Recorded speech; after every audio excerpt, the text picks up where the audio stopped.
Saya punya target. Tetapi kalaupun saya tidak mencapai target saya tetap harus bisa menghargai usaha saya. Oh, itu yang kadang lupa dilakukan. Itu yang lupa. Jadi balik lagi, perfeksionis itu fokusnya pada hasil. Tidak melihat prosesnya. Kalau semua dia melihat proses, maka dia juga akan mengatakan, oh iya, saya juga sudah sampai sini nih. Itu sudah lebih bagus daripada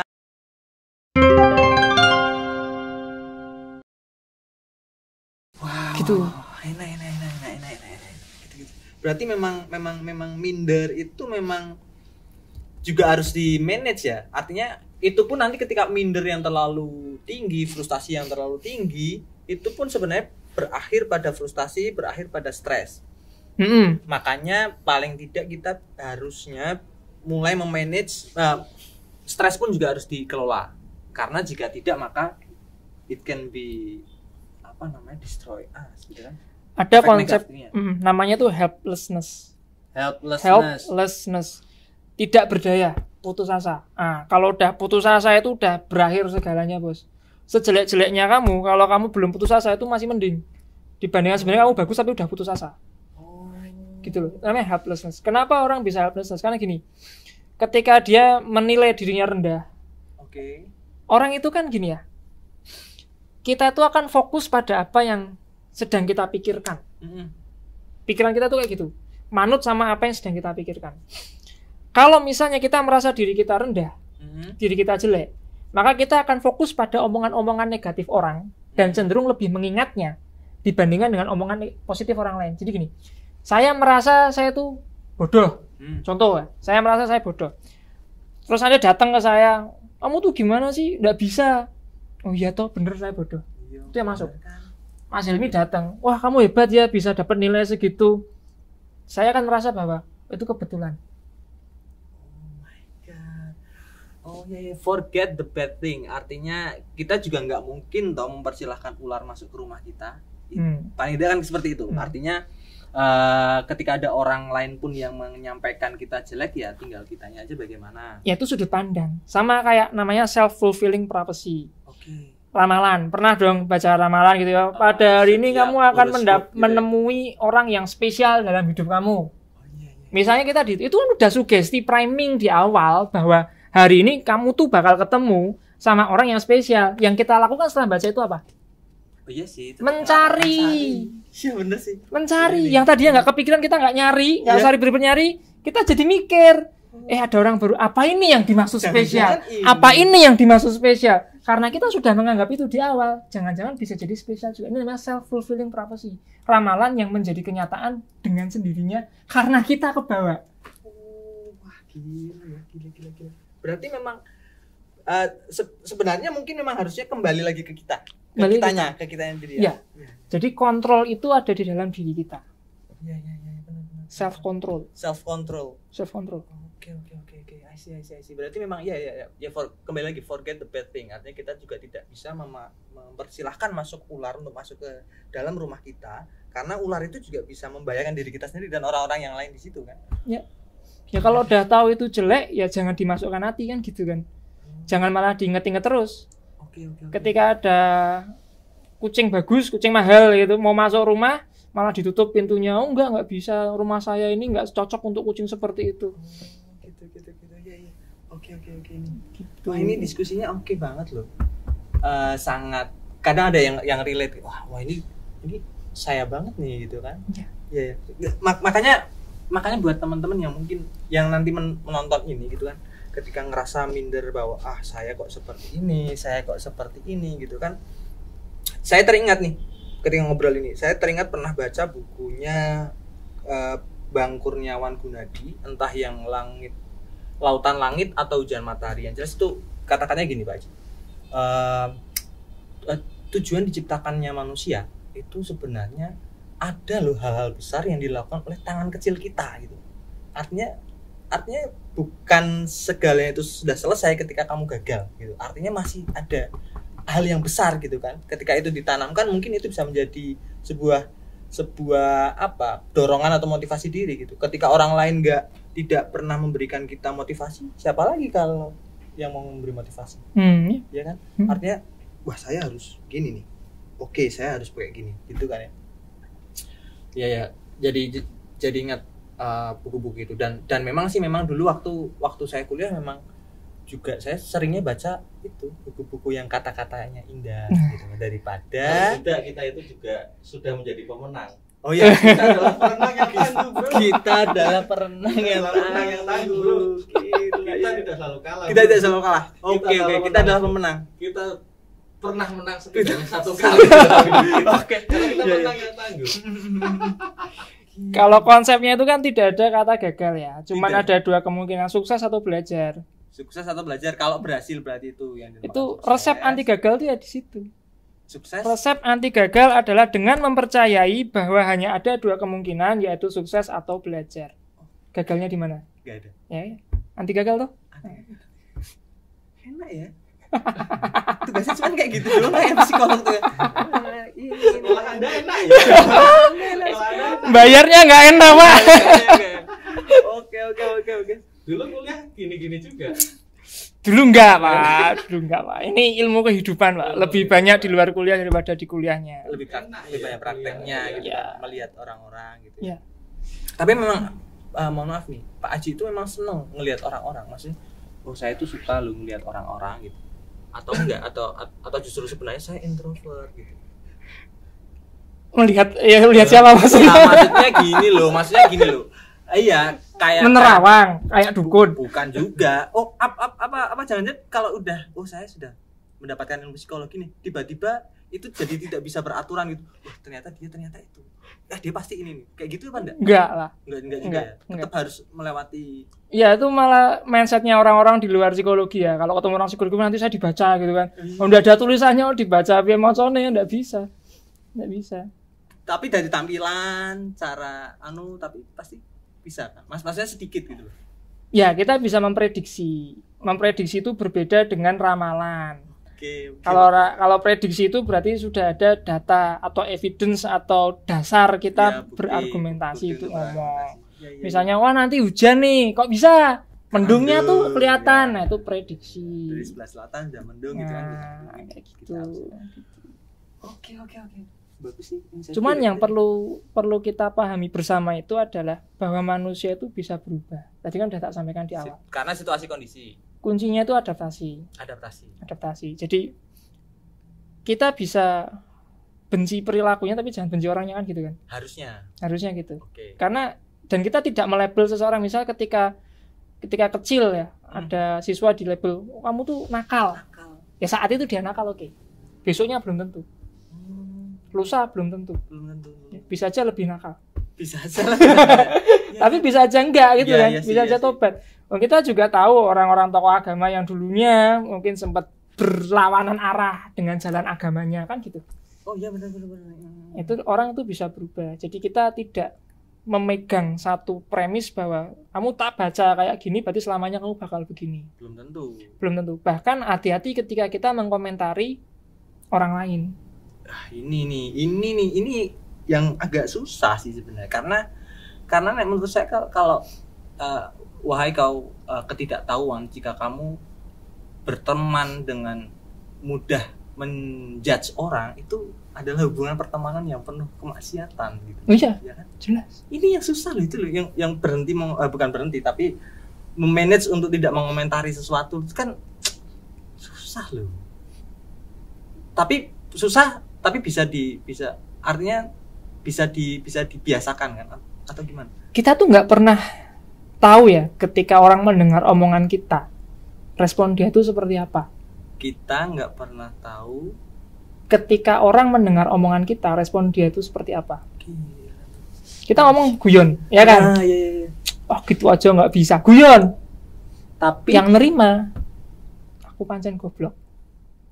Dan itu terekam. Apalagi kalau yang ngomong itu adalah significant other atau orang yang dia percaya. waduh. Makanya kita paling nggak harusnya ngomong yang baik-baik ya. Misalnya kuliah, Oke. ya mahasiswa sama dosen. Oke. Dosen mungkin bermaksud memotivasi dengan cara, kamu tuh kok bodoh sih gitu aja, nggak bisa belajar dong. Yang diterima mahasiswa bisa beda. Aku tuh bodoh, percuma belajar. Itu subjeknya langsung. Yang teman-teman yang lain kan bisa aja. Wah waduh, kalau saya nggak bisa berarti saya juga bodoh. kira. Padahal kita cuma ngomong satu hal yang sebenarnya niatan kita itu nggak gitu. Untuk memotivasi. Tapi orang lain nangkapnya bisa beda. Maka hati-hati sama omongan tuh, hati-hati. Ini loh. Omongan itu kan kayak paku yang kita tancapkan di papan kan. Iya, Walaupun kita udah minta maaf, pakunya udah dicabut, lubangnya masih ada. Iya benar. Waduh. Ini loh, ini yang menjadikan saya sebenarnya khawatir juga loh jadi host di sini. Banyak Kasihan dia. tiba-tiba salah. Jangan sampai nih podcast pertama dan terakhir. Jangan. Salah ngundang bintang tamu kayaknya. Jangan juga ini. Ya kan? Oh iya. Gitu. Makanya defense perlu bukan defense sih, tapi lebih tepatnya mungkin filter. Artinya dia ngomong seperti ini itu berarti kita lihat sudut pandang dulu gitu kan. Oh ini tuh sudut pandangnya apa sih gitu kan. Makanya mungkin kalau di agama diajarkan untuk selalu husnudzon gitu. Ya, Ada relate-nya berarti. ya ada. Oh berarti cuman bagaimana kita menghusnudzoni hal yang jelek gitu ketika ngomong kamu itu nggak bisa gitu. Oh enggak, kita tuh selalu punya kemampuan memilih. Sebenarnya Itu hebatnya manusia. The freedom of choice. freedom of choice yang Kebebasan dilakukan pilihan. sepersekian second. Nah, itu tuh skill, Bos. Artinya bisa diasah dong Bisa diasah. caranya. Positive thinking itu skill. Ya kan? Mindset itu skill.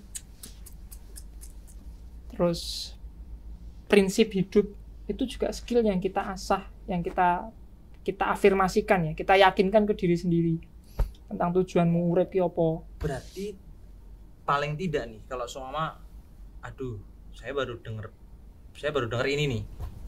Yang harus saya lakukan pertama adalah saya harus menanamkan pada diri saya harus lebih sering positive thinking, kemudian meyakini bahwa tidak ada kata gagal gitu ya. Kuncinya tuh penerimaan diri. Kuncinya tuh di situ, penerimaan diri. Jadi gini ya, Pengakuan. bukan pengakuan. Penerimaan diri itu adalah self acceptance yang artinya kita menerima kondisi diri kita saat ini apa adanya tanpa syarat dan bersedia untuk berkembang lebih baik. Itu self acceptance. Tapi berarti kan kita ada pengakuan, maksudnya saya mengakui dulu nih bahwa saya itu kayak gini, ya kan? Sebelum Gitu. pengakuan muncul, yang diperlukan adalah pengenalan. Sejauh apa kamu mengenal dirimu sendiri? Sejauh apa kamu mengenal dirimu sendiri? Coba bikin deh 50 pernyataan yang menggambarkan tentang deskripsi diri kamu sendiri. Nah, isik bingung. Berarti kamu belum kenal sama diri sendiri. Oh my god. Iya. Saya adalah orang, saya Kalau adalah saya orang. mungkin bisa sih, Sampai 50. 3 selesai, saya adalah orang. Apa meneh ya? Iya gitu. Malah sibuk tanya Orang lain, aku gimana? Aku Gimana nggak bisa. Kamu harus define yourself. Iya. Bisa mendefinisikan diri kita sendiri. Berat ini. Kalau peranannya circle orang sekitar, di teman-teman sekitar untuk bantu kita biar positive thinking terus. Harusnya gitu ya. Harusnya. Ada Kalau idealnya seperti apa? Idealnya Gitu. seperti apa? Ini kan tadi ke dirinya sendiri oke, tapi kalau ini kan semua orang juga Ya. nggak selalu sama. Kalau ke orang sekitarnya, peranan orang sekitarnya, entah sohibnya, entah siapanya. Gini, lingkungan ya, ini kan eksternal berarti ya. Tadi kita bahas internal panjang ya. Kita Tapi kan itu podcast yang sampai paling utama. kapan sih? ini kita panjang. Panjang, oke. Ini kita panjang ini. Panjang kan Mas ya? Panjang ya Mas. Ternyata tidak direkam. Wow. Di sini seperti dicabik-cabik saudara. Tidak, bukan ada berubah. Santai-santai bro. Ya, intinya gini. Lingkungan itu tuh kayak kita gini ya. Semut Oke. itu kan kecil. Ya. Kalau semut unikal mau ke lapangan Mataram dengan kaki kecilnya berapa lama dia sampai? Lama lah. Lama sih. Maksud butuh jawaban cepat enggak? Kalau butuh jawaban saya tanyakan Mas ya. Enggak ya? Mikir saya, nyantai aja nggak direkam kok. Mikir aja dulu. Bulan mungkin. Satu bulan misalnya. Potong loh ini. Dari potong ini. 1 bulan misalnya kan, 1 bulan. Oke. Kalau semut itu Iya. naik ke dalam mobil dan mobil itu kemudian jalan sampai di Mataram, terus berhenti di sana dan semutnya turun, lebih cepat apa lebih lama? Secara teori lebih cepat. Semut itu orangnya, mobil itu lingkungannya. Gila. Semut itu orangnya, Ya. mobil itu lingkungannya. Lah, berarti kan ini lingkungan yang mendukung. Nah, sekarang pertanyaannya akan melebar, gimana milihnya? Circle-circle Oke. I see. Toxic circle sekarang ya. Iya. Dari insecurity jadi toxic circle ya. Nah, berarti gini. Tapi dari pertanyaan itu akhirnya kan tidak muncul stigma bahwa ya kita harus memilih-milih teman. Enggak juga kan? Gini bos. Relationship itu berkasta.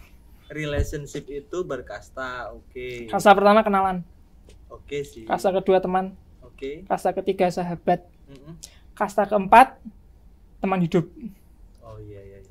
Bedanya di mana? I got it. Percayaan, kedekatan. Terus? Beda iya, kepercayaan, kedekatan, proses, Trust, intimacy, komunikasi, communication. Terus apa? terus ada take and give mungkin. Kenalan itu kita tahu informasi tentang dia Oke. dan nggak ada dia pun nggak masalah. Oke. Itu kenalan. Iya. Dia datang, udah selesai. Dia pergi, udah selesai. Itu kenalan. Kasta paling rendah. Kasta yang kedua teman. Kalau dia datang kita seneng. Asik datang. Wah, Iya kan? seneng ya, ikut Gue seneng. Dia pergi kita agak kehilangan kan. Kita agak Tapi ya udah, dia udah nggak ada, oke. Iya. Sendiri-sendiri. Mm-mm. Kasta ketiga sahabat. Kalau Datang sahabat seneng itu dong. Datang seneng. Ketika dia pergi kita sedih dong. Iya. Ketika kita nggak ketemu, bedanya sahabat sama teman, kalau itu sahabat kita akan nyari waktu buat bisa ketemuan. Iya. Sip. Oke, next. Ya kan? The next level Pasangan hidup. teman hidup. Oke. Teman hidup itu ya nggak usah tak jelasin lah ya. Oh, iya. Punya akses yang tidak terbatas lah ya. Cuma masalahnya sekarang itu banyak orang-orang masih sahabatan udah ngerasa teman hidup. Borderless. Iya benar. Itu Fenomena itu. borderless. Sahabatan. Dan ternyata toksik. Ini Dia sudah dianggap teman hidup, ternyata toksik. Nah itu. Iya. Oh ternyata iya. Dipikirnya kita itu teman hidupnya, padahal ternyata dia merupakan jasa pengantar orang yang dipanggil sayang gitu. pacar nggak dianggap gitu. Oh iya benar. Maka berarti baiknya kita bukan memilih teman atau bukan memilih lingkungan, tetapi menyaring apa yang disampaikan. Itu memilih namanya. Tetap memilih. Kenalan sama temen, oke nggak masalah. Oh iya. Temenan sama siapa aja, boleh lah, nggak masalah tuh. Tapi kalau mau jadikan sahabat pilih. Oh. Apalagi teman hidup, Apalagi teman hidup. pilih. Kalau itu iya. Kalau nggak milih-milih teman oke. Tapi kalau nggak milih-milih sahabat salah. Kalau nggak milih-milih sahabat salah. Oh, Dan iya. sahabat itu natural selection kok. Tempatkan sesuatu pada tempatnya. Oke. Kalau nggak sefrekuensi nggak bakal jadi sahabat bos. Iya sih benar juga sih. Ya. Dan kita nggak bisa memaksakan jadi sahabat kepada orang-orang yang beda frekuensi kan. Kamu nggak ada frekuensi sama siapa gitu kan. Iya. Terus ya masa ngechat ketemuan yuk. Enggak juga sih. Nggak bakal kan. Males kan?